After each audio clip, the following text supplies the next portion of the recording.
How many rooms are there in your house? There are 6 rooms, a living room, 2 bedrooms, a bathroom, and a kitchen.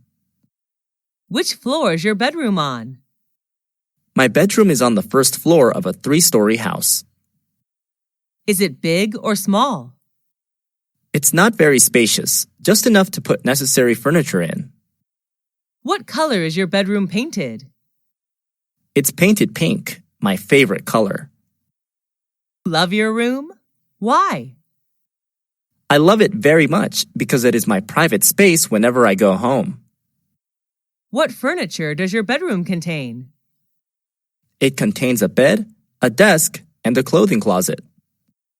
What do you do in it? Well, I spend most of my free time there reading books and sleeping. How much time do you spend in your room? About 10 hours a day, especially in the evening.